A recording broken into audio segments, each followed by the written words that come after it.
The Earth is our most precious natural resource. It's bursting with minerals and ores, ours to take, if we know how to plunder them. Probably the most treasured natural resource in the modern world is oil. It fuels our transport. It rules our economies. It influences political society and shapes our lives. This new commodity lies hidden in our wildernesses and beneath our seas. Oil seeps to the surface from Cuba to Barbados and beyond. This is the story of oil and gas exploration in the Caribbean and the role played by Trinidad and Tobago in the world's quest for precious black gold. The story of its discovery begins nearly 500 years ago. It's the late 16th century. The first adventurers from Europe are heading across the Atlantic in search of the fabled El Dorado, en route to the east. In the vanguard of this new wave of explorers to arrive in Trinidad and Tobago is England's most famous sailor of the era, Sir Walter Raleigh. Trinidad and Tobago were two islands that formed a very early part of the European expansion overseas. Walter Raleigh came here in 1595. It's taken Raleigh months to reach the Caribbean, and his ships are badly in need of caulking. He's desperately seeking a source of tar to repair his vessels, making them watertight for their intrepid onward journey. He stopped on the southwestern peninsula at the town of La Brea. And as his men went inland, they discovered a natural lake of asphalt. Raleigh writes in his ship's log, "At this point, called Tierra de Brea or Piche, there is that abundance of stone pitch that all the ships of the world may be loaden from thence. And we made trial of it in trimming our ships to be most excellent good." He gave prominence and he let the world know that here in Trinidad there was such an excellent tar material.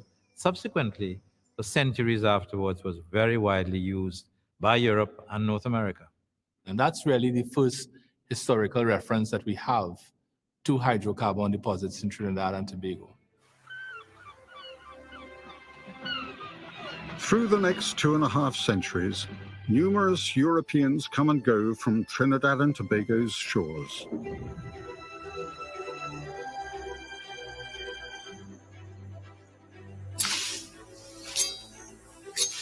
The Dutch hold the islands during the late 17th century before other colonial powers take possession.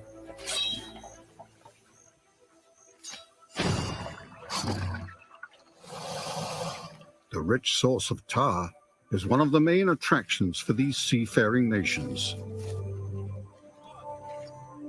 The tar bubbles on the surface of the pitch lakes in the interior, not far from their landing spot at La Brea. But they have no idea how this treacle-like substance is formed, or how long the supply might last.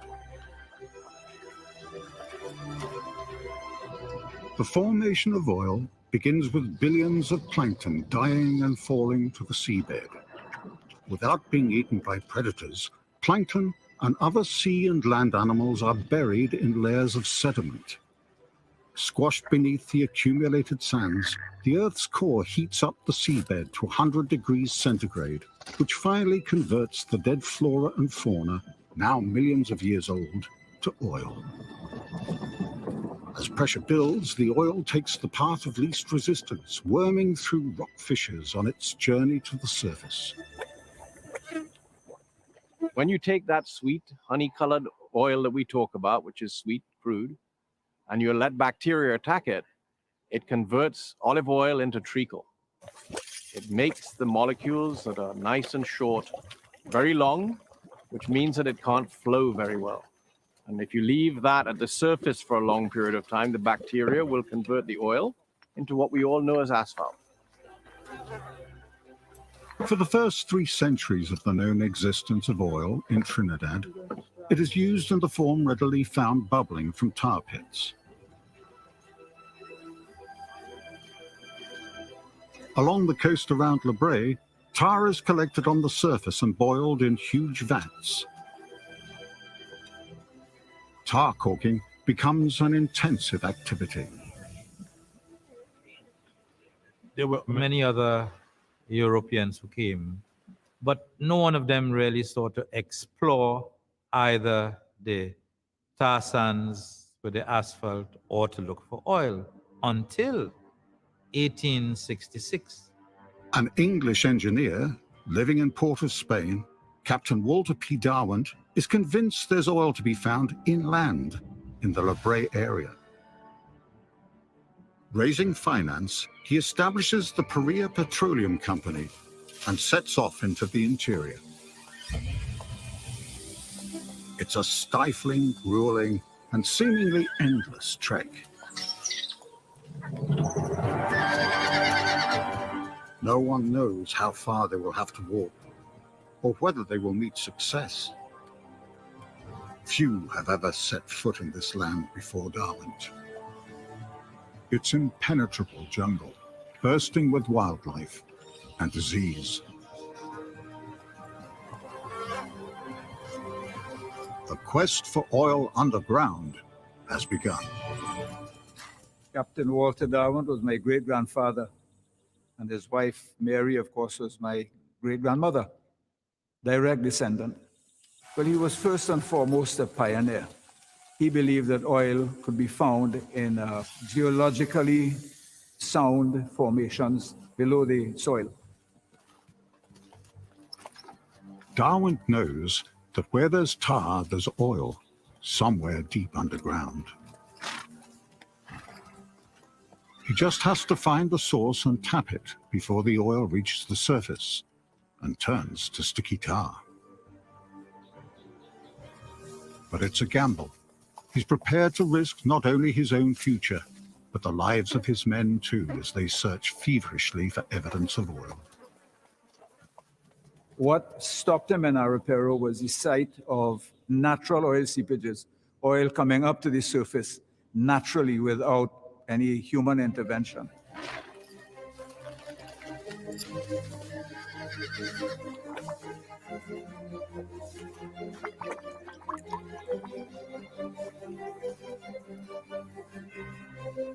The early explorers went for oil seeps, which was a pretty certain way of finding oil. And they required that the oil not be too light, because the very light oil is very volatile. And volatile oil you can't put in a wooden barrel because it would leak and explode. So they were very happy to find the original oil seeps and drill for those, or drill around them, and they just went deeper and deeper and deeper, finding the same kind of oil.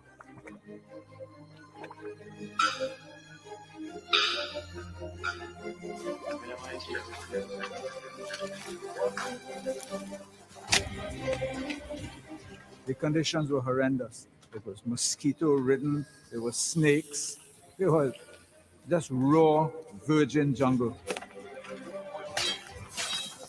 Without roads or communications, the men are isolated. They must be self-reliant, hauling tools and essential foodstuffs to the site of their venture.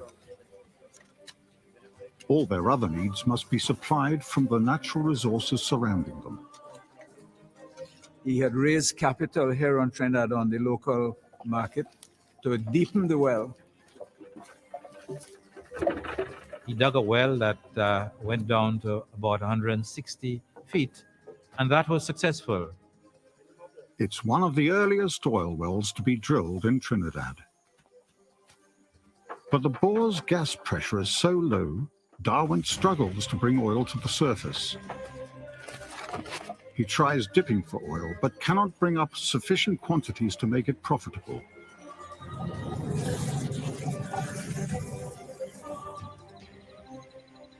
Any other man would be crushed by his failure, but Darwin perseveres.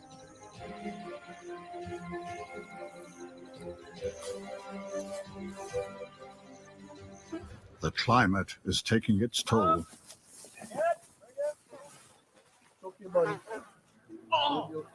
Darwin's men risk everything for their employer's ambition, but they are succumbing to the hard work and heat in the jungle. Finally, disease creeps into the camp.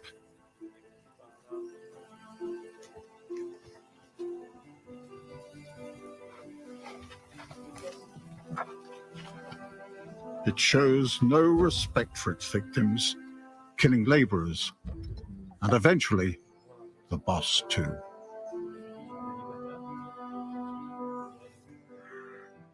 He was in the process of carrying his material down to the well, and he took in with what was known at the time as pernicious fever, yellow fever, of which he died. He succumbed. He was just too far out.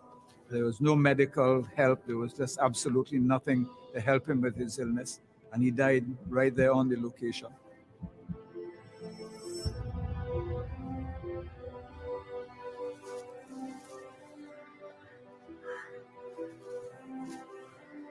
In the jungle, yellow fever is a leveler, picking off victims irrespective of status, wealth, or ambition.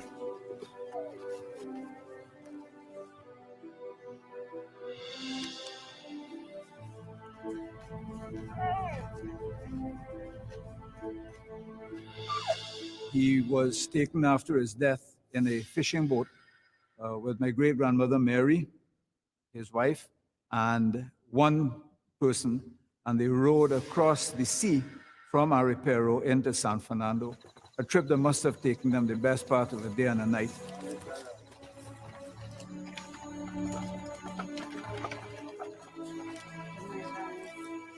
Because he had a communicable disease, he was buried without ceremony in the San Fernando Pauper Cemetery. Yellow fever lingers on a cadaver. The men interring Darwin's body are the last to put themselves at risk for this oil pioneer. Darwin is buried hastily, but his discovery at Aripero has started a new contagion: the search for black gold.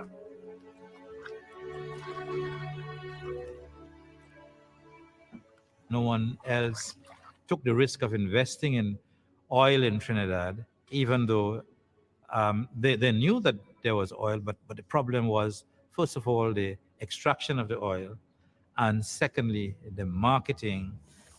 Because he was firm in his belief that the oil wasn't only going to be found under the Pitch Lake and could be found anywhere that the geological formations allowed. I believe that people like Leland and Rust were empowered by the belief that he had and his ability to prove his belief by producing oil to the surface in commercial quantities. He showed them it could be done. Oil is becoming an increasingly important commodity as the Industrial Revolution reaches its height. It's a worldwide race to find reliable and abundant oil fields. Investment is a high-risk venture, but the rewards will be immense for the winner. The Drake well is drilled in Pennsylvania, but the exploration of oil in Trinidad has a head start.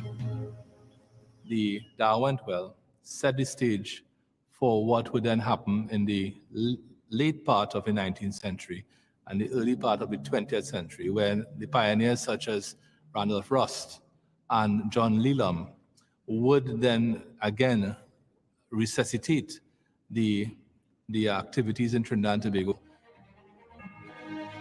Walter Darwin's drilling venture was based in the interior at Aripero, but the pioneers to whom he hands over are based at Guapo on the leeward side of Trinidad. And Guayaguiri, deep inside the jungle towards the Atlantic coast. Today, it is a remote and wild area of jungle. In the 1890s, it's a hellhole chock full of dangers.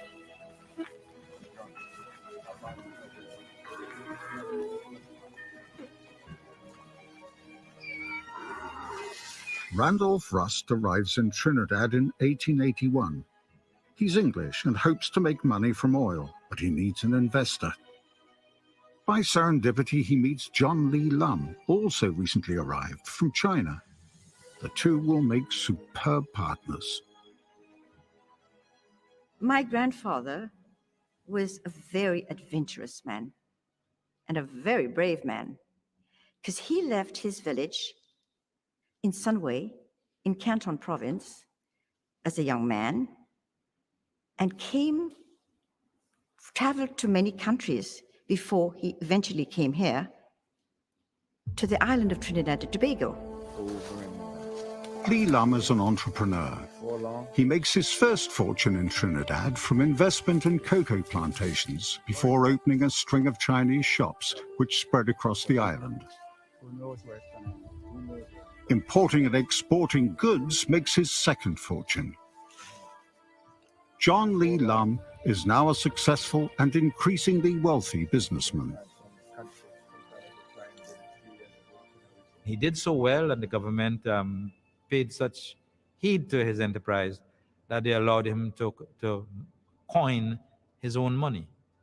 He made paper money, he made metal coins, so that the Lee Lum coin from, I would say, the 1890s right into the 1920s was a very valid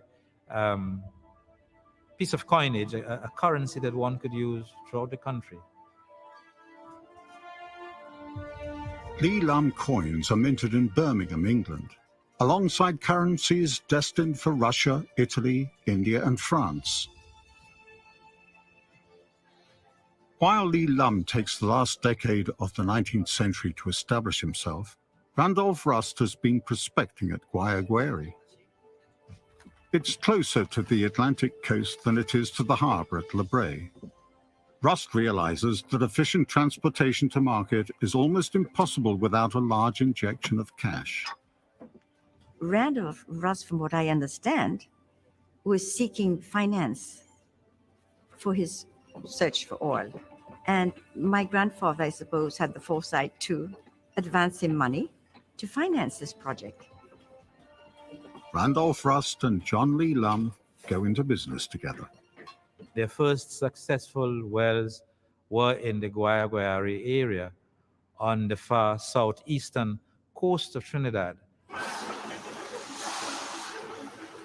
In 1901, Rust and Lum established the Canadian Exploration Syndicate. A year later, they sink their first well. The crude oil is extracted using a steel tube lowered on a cable suspended from a scaffold.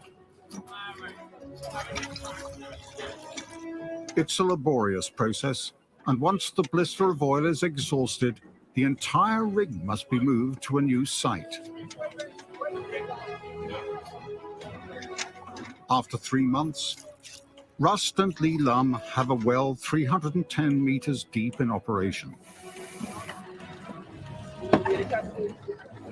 It's a slow start, but by introducing steam-powered engines, they expand to 10 wells. At the height of production, they are able to produce 100 barrels of oil a day. It's a tremendous success, but they're operating on a minuscule scale. Both Rust and Lee Lum, went into a boom period. And that is a period in which additional oil wells were opened.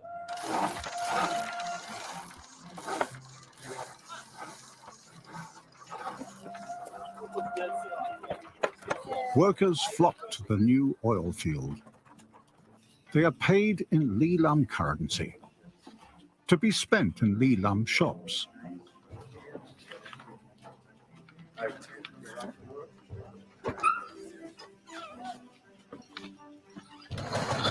Transportation of the crude oil remains a headache for Rust and Lee Lum. They are forced to use the jungle's network of rivers, linked by stretches of rudimentary roads. It's arduous, time-consuming, and expensive. Like Darwin, Their entire operation is exposed to the ravages of the jungle.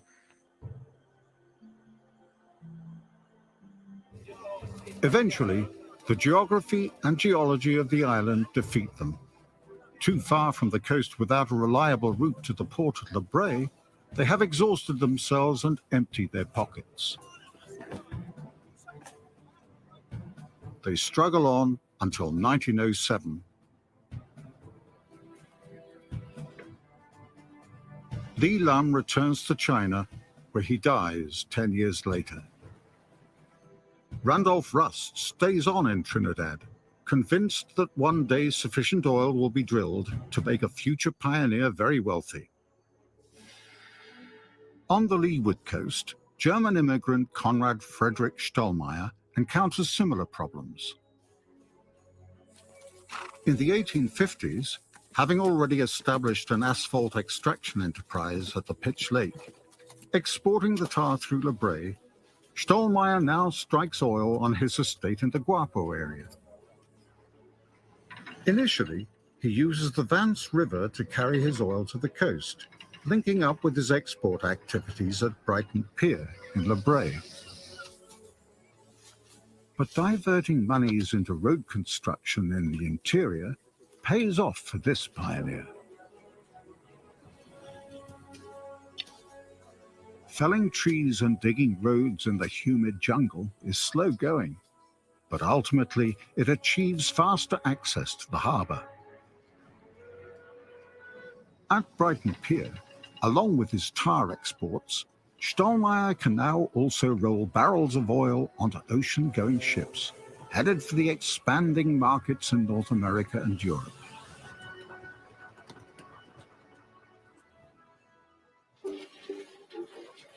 Until now, oil has been used mainly as a lubricant in industry and as a domestic fuel. But an embryonic industry is set to soak up the world's oil reserves.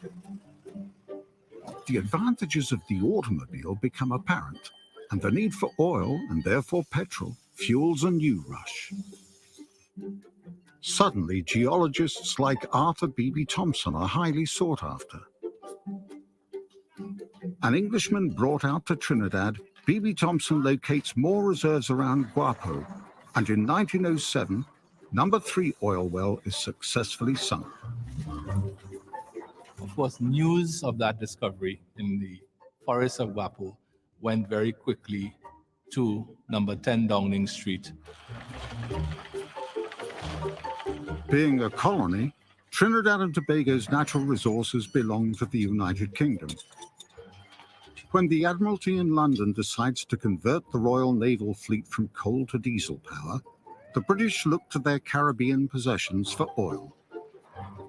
That was significant. And once the British from 1910 moved from coal to oil, then other European nations, seeing the success of this experiment, followed, as well as North America. Between 1909 and 1912, 60 oil companies are registered, all prospecting in the south of Trinidad, in search of the 20th century's El Dorado, black gold.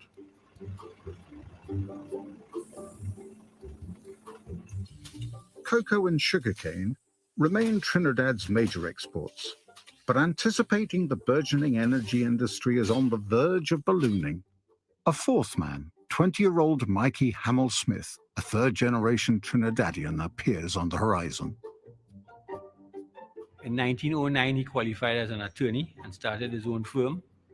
He traveled the length and breadth mainly of South Trinidad, doing what people thought was crazy, and that is spending hard-earned money on buying subsurface mineral rights. There are already sufficient players in the oil production game. So instead, Mikey Hamill-Smith decides to invest in ownership of potential oil lurking underground. It's a gamble that ultimately pays off. World War I in Europe is looming, and Winston Churchill's decision to expand the Royal Naval Fleet requires even more oil. Running on oil makes the fleet faster and more efficient. The need for increased production brings work and investment to Trinidad. Its oil industry now truly enters the 20th century. All of a sudden, in the space of about just over a decade, becomes an important center, a major center for production of oil for use by the British Empire.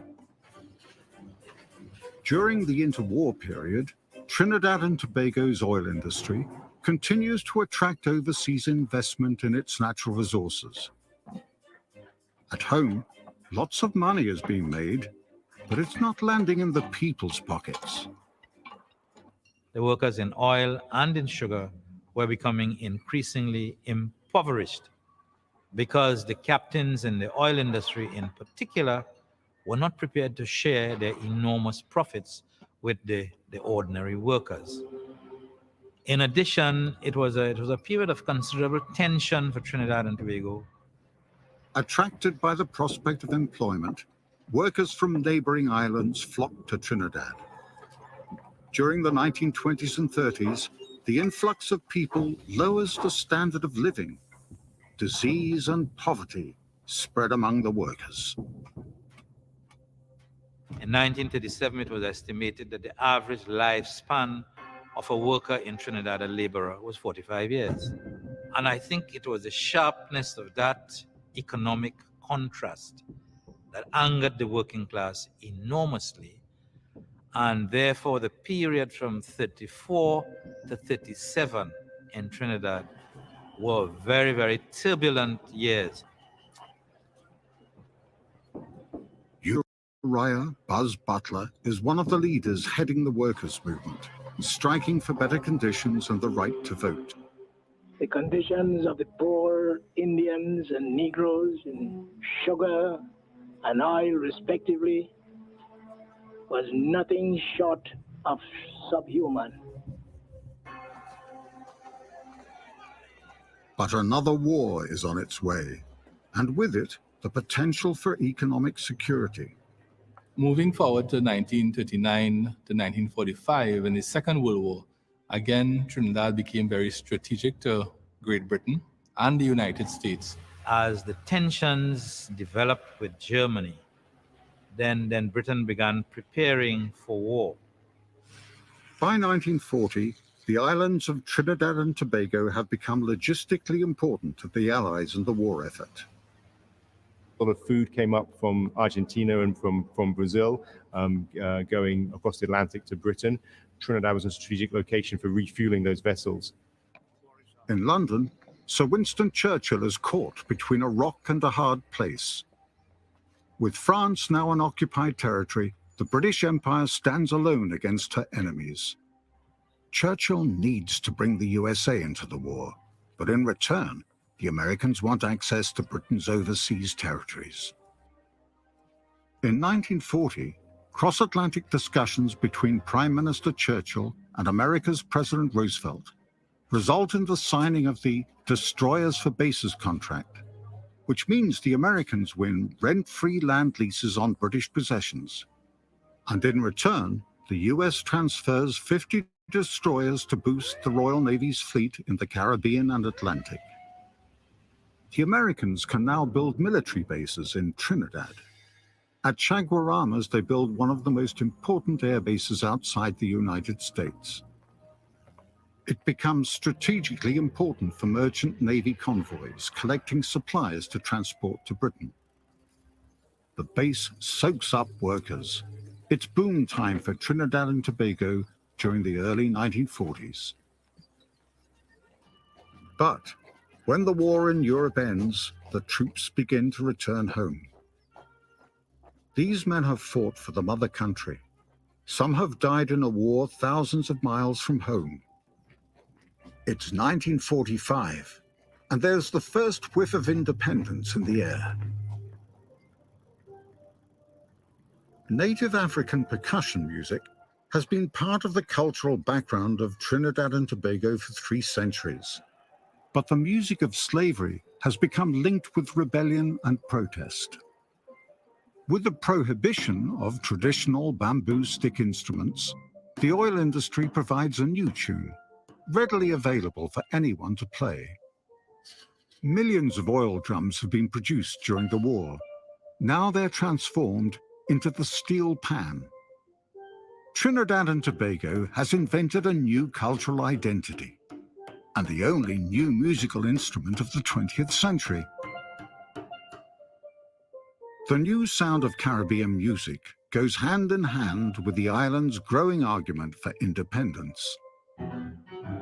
It's a refrain taken up by Dr. Eric Williams, an Oxford University-educated Trinidadian who returns home and where in 1955 he decides to put down his bucket. He forms the People's National Movement a year later.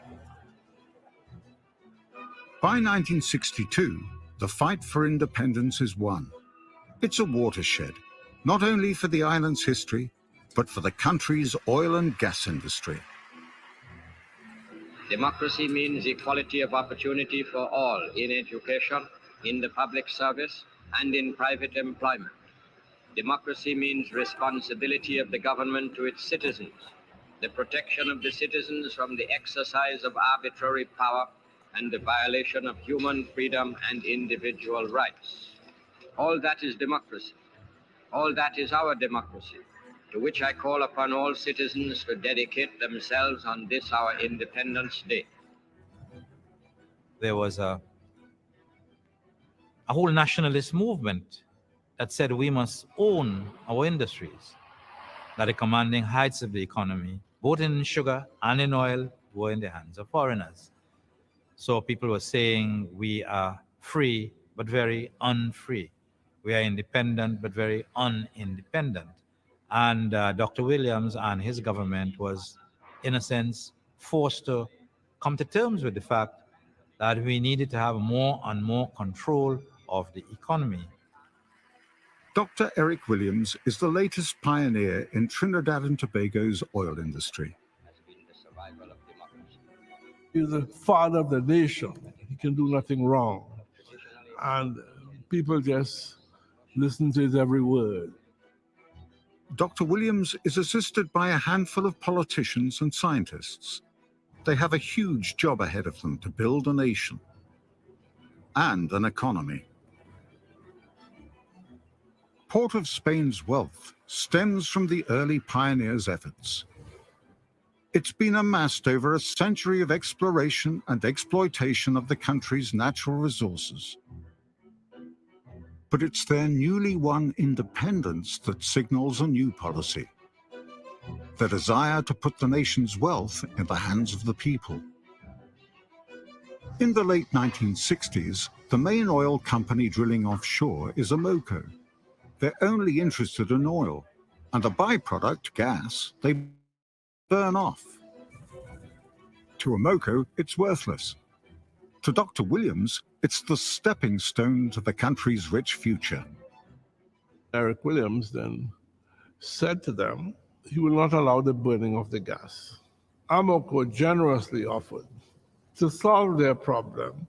They said to the government, we will not burn it, but we'll give it to you for nothing.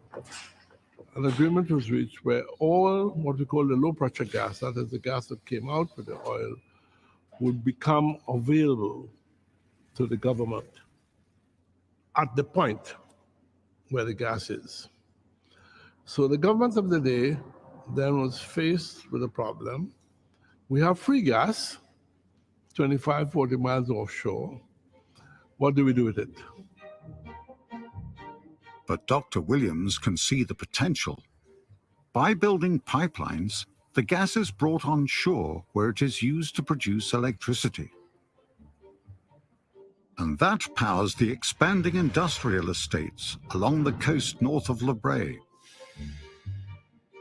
With a potentially limitless supply of gas, they can put it to many uses.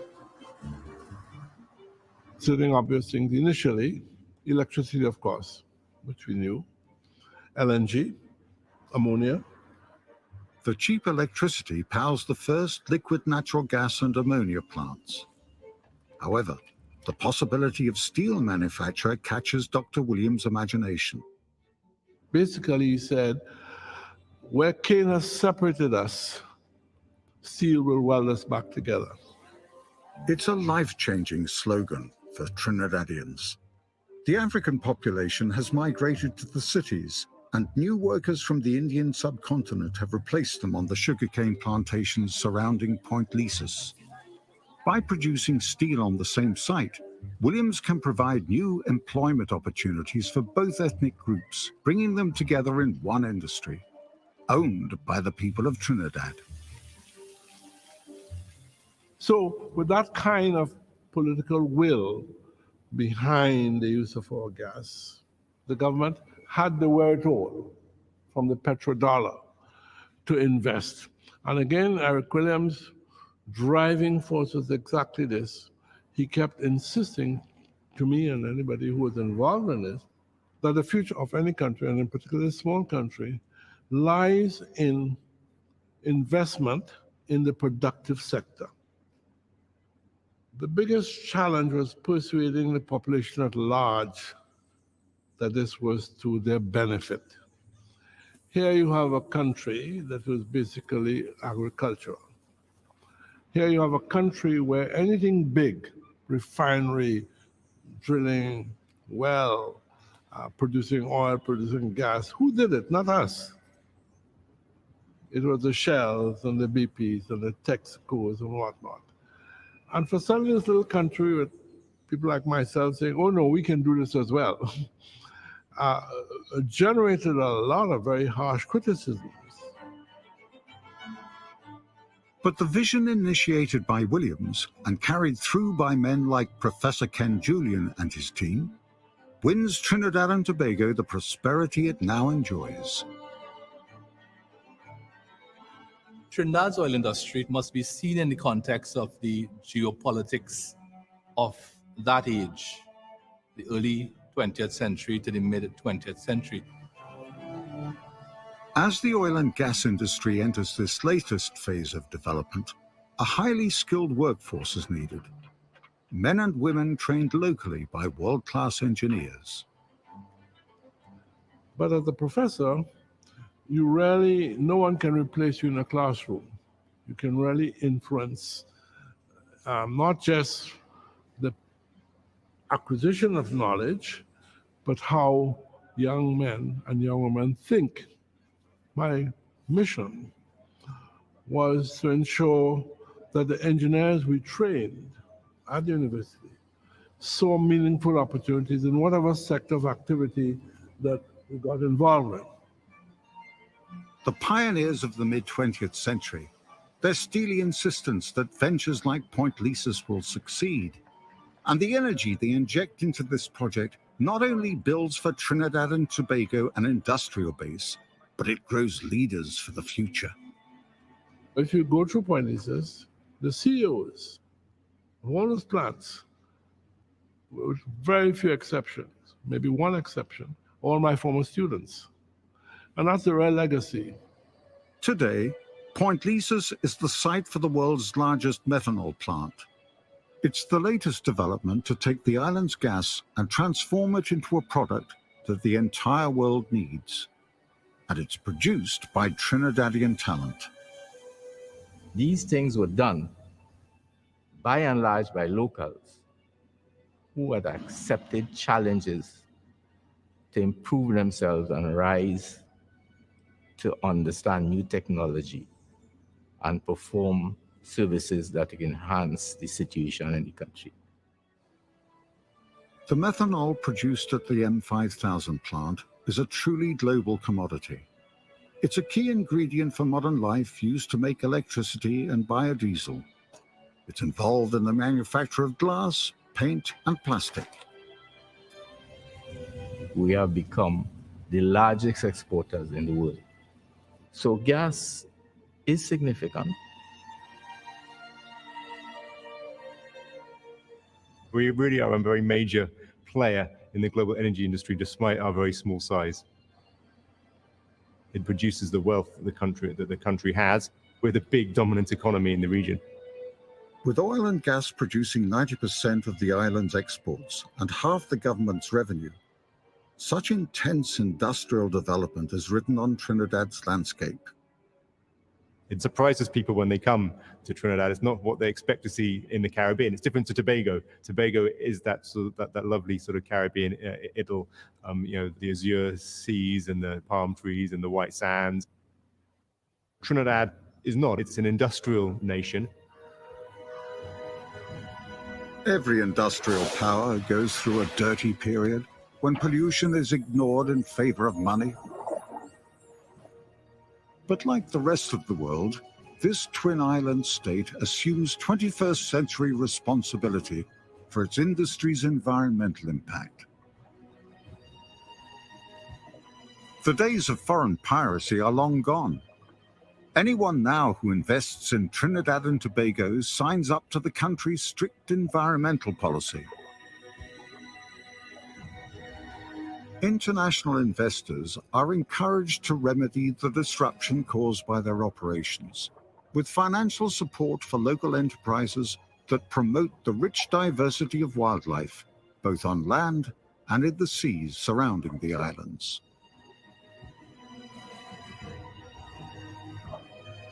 For the moment, it appears that the natural world and exploitation of natural resources are not mutually exclusive. But as industrial expansion is inevitable, for how much longer can animals and man coexist in this landscape?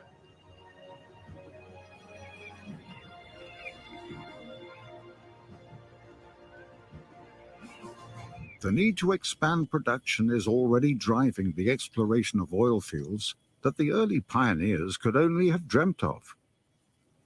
Trinidad is actually attached to the South American plate, which is continuous with Venezuela, Colombia, and all of those magnificent oil fields.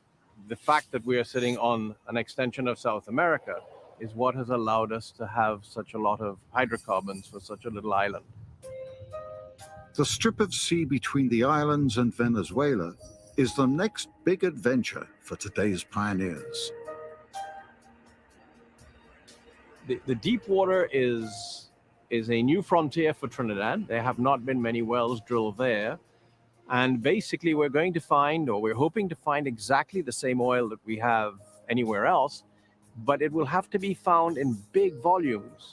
If we find those big volumes, Trinidad will be very well off economically for a long period of time. But the gas industry is changing globally with new discoveries being made. Of course, there is the challenge of the shale gas internationally. That seems to be a big challenge for Trinidad. So the shale gas will have its impact on how we do business in the future. Shale gas in the USA may be a threat to Trinidad and Tobago's traditional gas industry. But there are new oil reserves opening up around the globe, and the country is poised to take advantage of its long history in exploration in these new territories. Places like Africa, that has resources, but lacks the knowledge that Trinidad has built. We can play a role in working with, I emphasize the word, working with those countries, benefiting from our experience here.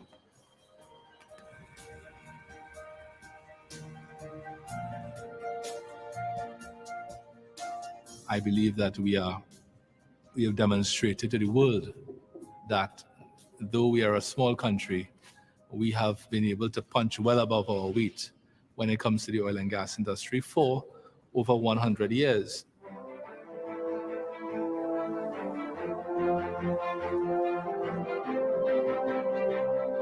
And none of it could have been achieved without the nation's pioneers. Walter Darwin, who struggled with the climate and disease to be one of the first to sink a well on Trinidadian soil. Randolph Rust and John Lee Lum, who risked their fortune to develop reserves deep in the jungle. Conrad Stollmeyer, who realized that infrastructure and a route to market were vital for success. and Dr. Eric Williams, who carried the torch that fired the nation to a new level of development. These pioneers gave birth to an industry that became the bedrock of an economy, producing wealth and stability, and a first-class future for the exploration of hydrocarbon resources in the Caribbean.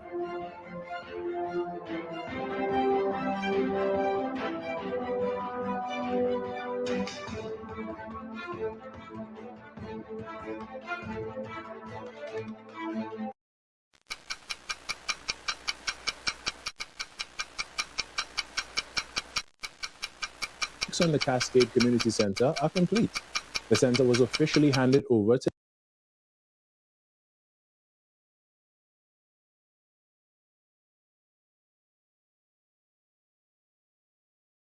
the residents today. Minister of Energy and Energy Industries and MP for Port of Spain North, St. Anne's West, Stuart Young, said community centers are needed as they provide a space for community engagement. The Cascade Community Center will be utilized by residents of St. Anne's, Cascade, and Mount Hololo. Minister Young urged residents to make great use of the center.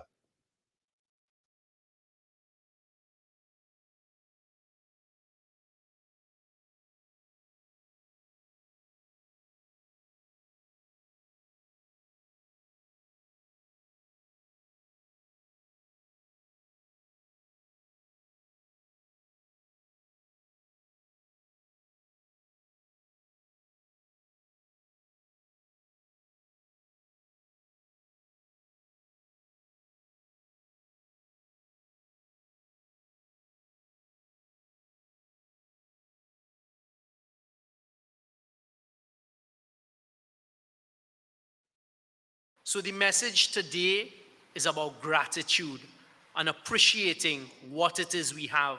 Because you see, the taxpayers of Trinidad and Tobago took a decision to provide this to our community. And it's incumbent on you, who it has been handed over today, a very diverse community, to maintain it. One feature of the modern community center is the computer room. Minister of Digital Transformation, Hassel Bacchus, said the aim of these rooms is to create a technology-enabled environment. The access centers also represent a statement that this government wants you to understand. And that is, in an increasingly digital world, access to technology must be a couple things. It must be available, it must be affordable, it must be usable. Awards were presented to residents of the community who have excelled in the field of sporting, theatre, academics, and much more. Among those receiving awards were Clayton Morris, Richard Thompson, Earl Lovelace, and Akua Lath. Hello everyone, welcome to Weather First Up. Currently, no alerts, watches, or warnings are in effect for Trinidad and Tobago. However, there's lots of activity as the hurricane season enters its peak mid-August to mid-October. We've had 7 named storms, 3 of which formed this past weekend. So in our area of interest, the Trinidad and Tobago Meteorological Service expects 4 named storms. That's near average for the number of tropical storms to form in the Atlantic waters between Africa and us. So the tropical Atlantic has come alive mid-August as on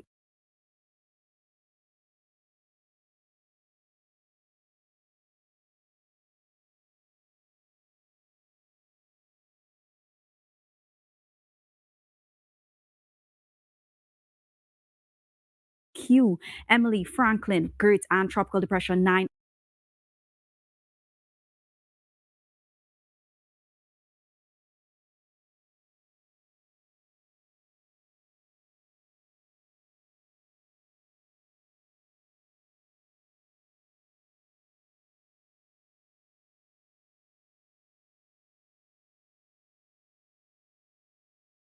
Alongside one disturbance near the Cabo Verde Islands.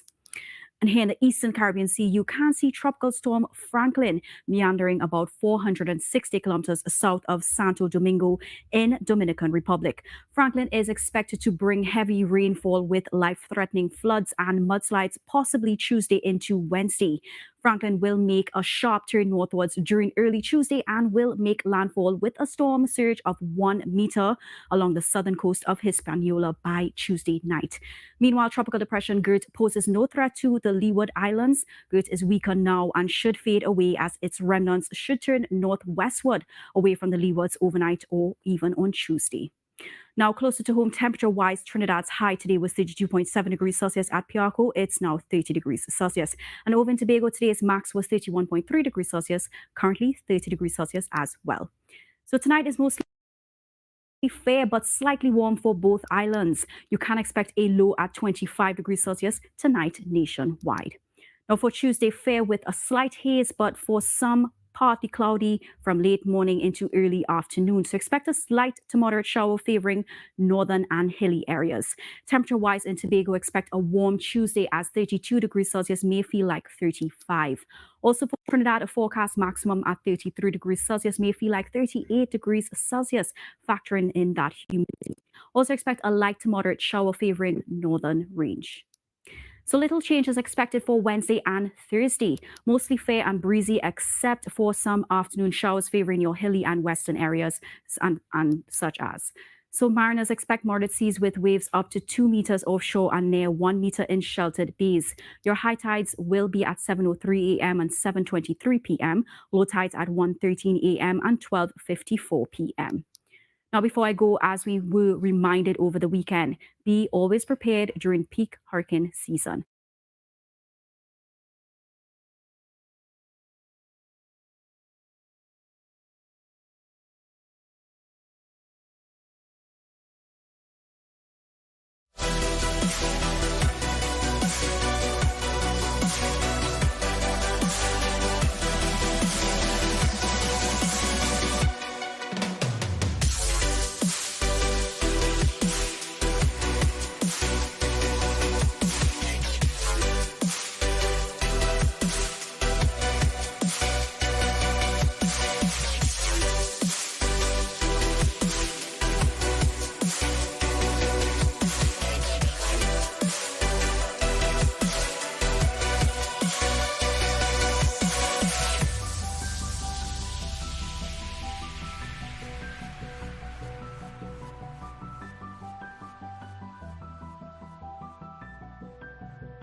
South Africa. You're pushing my back against the wall. I call them the tribes of cannibal. I man decide to put on his boots and march to defend his roots. Hey, calling them juju, calling them Zulu, shouting Ashanti, calling what to sea. In South Africa and Rhodesia, let go run like water.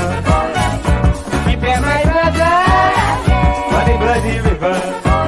Just remember, brother, let the blood and water. Stay up, Zimbabwe. Stay up, Zimbabwe. Stay up, Zimbabwe. Stay up, Zimbabwe.